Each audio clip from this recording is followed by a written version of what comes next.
Assalamualaikum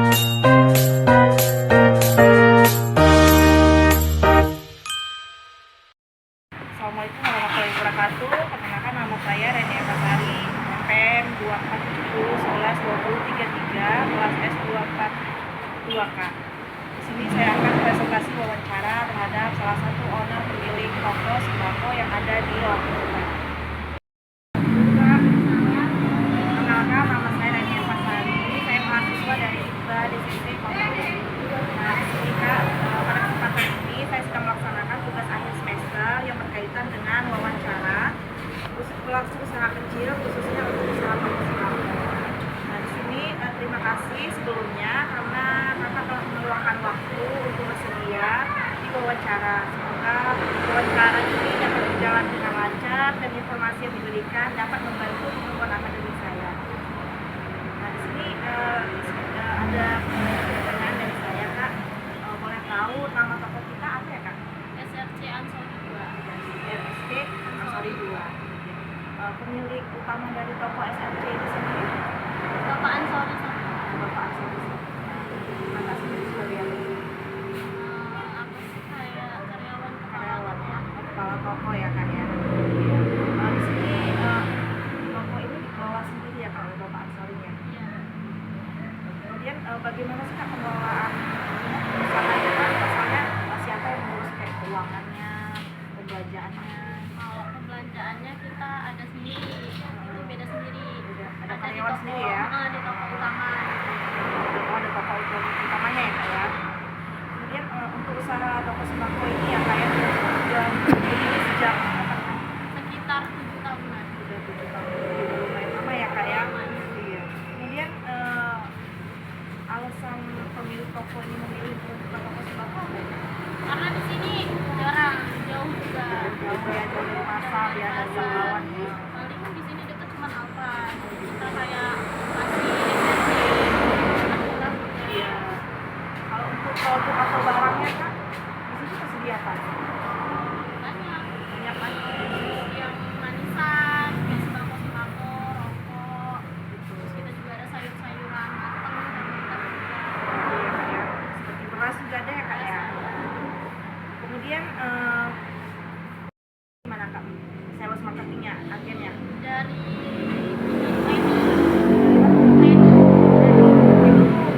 Kayak perusahaan pabrik kan? pabrik, terus Pabrik. juga buat Kalau dari Mayora nggak ada ya, Kak ya?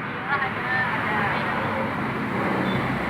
Kemudian berapa sering sih, Kak, melakukan pembelanjaan atau ekspor barangnya? Biasanya seminggu 3 kali, Oh, seminggu 3 kali. paling banyak 4 kali. Kemudian toko ini sistemnya eceran atau grosiran ya, Kak? Ecer. Ecer. Kalau misalnya pembeli mau membeli dengan harga grosir bisa. Bisa.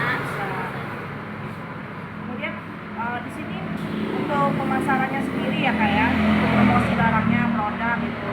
Tokonya menggunakan Instagram atau Facebook atau ada sosmed khusus Ada media khusus kayak TikTok, seperti itu. WA dan IG. Bisa disebutkan ya, Kak, nama Instagramnya apa? Kalau IG Ansori saja ada 2.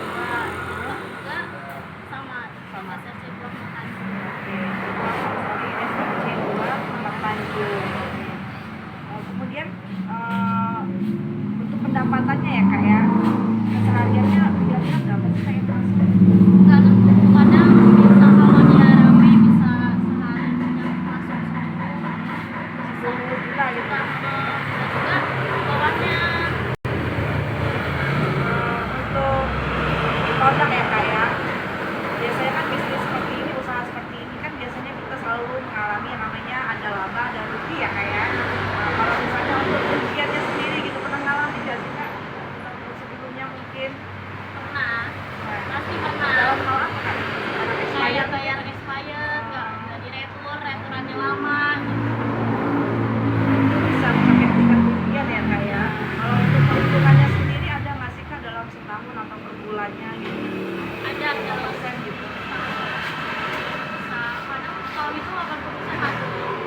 Iya, Kak ya. Kemudian untuk usaha sembako seperti ini, Kak, ada tantangannya nggak sih kira-kira? Banyak. Banyak ya, Kak ya. Iya. apalagi kalau udah tahun baru kayak gini itu ada kayak uang palsu Oh gitu, pernah mengalami juga ya kak ya? terus kayak ada penipuan QRIS juga. Sembako yang biasanya kita jual itu dibilang kurang bagus padahal ya memang itu dari sana yang baru. Memang dari saya. Kalau untuk aplikasi pembayaran nih kak, soalnya tadi saya lihat kayaknya lengkap ya kak ya, ada mesin kasirnya, kemudian ada juga alat-alat buat registrasinya juga ada ya kak ya, menggunakan QRIS juga ya kak ya. Iya, itu untuk aplikasi penggunaannya. Ada website khusus nggak sih kak yang digunain untuk pembayaran selain yang sudah ada di toko? Kemudian boleh tahu nggak kak jumlah karyawan yang ada di sini kak? Di sini 4. Lalu 10 karyawan ini udah sesuai tupoksinya masing-masing ya kak ya bekerjanya ya. Kemudian kira-kira nih untuk upah atau gaji yang diterima beda-beda. Beda-beda ya? Kalau dia semakin lama kerjanya semakin bagus kinerja kerjanya dia semakin naik. kemudian itu pembayaran gajinya itu per bulan ya kak. Per bulan. Kemudian ini kak, ada nggak sih tips dari kakak gitu, kita ini kan mahasiswa ya kak ya, kira-kira nih ketika kita sebagai mahasiswa ini ingin buka usaha juga seperti ini kak, punya tips dan saran nggak sih kak, apa sih yang harus kita siapin gitu? Mental sih harus. Mental, iya. Kenapa harus mental? Soalnya kan kayak pelanggan itu beda-beda ya. Kadang kita apa sih dihina gitu. Iya. Kadang kayak ini nggak bagus, ini kayak gini nggak bagus. Karakter pelanggan ya, Sikapnya pertama harus siap itu tadi rugi sama untungnya kayak gitu. Oke baiklah kak, terima kasih banyak ya sama kakak udah mau meluangkan waktunya. Kemudian informasi yang disampaikan juga dari saya juga, kalau misalnya ada yang tidak berkenan saya minta maaf. Semoga usaha yang kakak kelola saat ini bisa berkembang dan sukses ke depannya ya kak ya. Amin ya rabbal alamin. Oke saya tutup.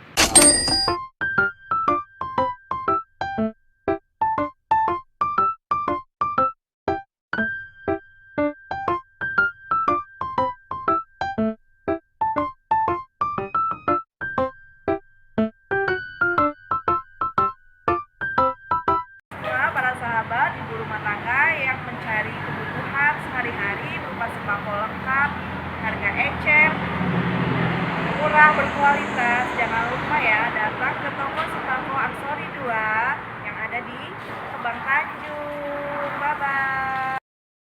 Terima kasih banyak ya kak ya.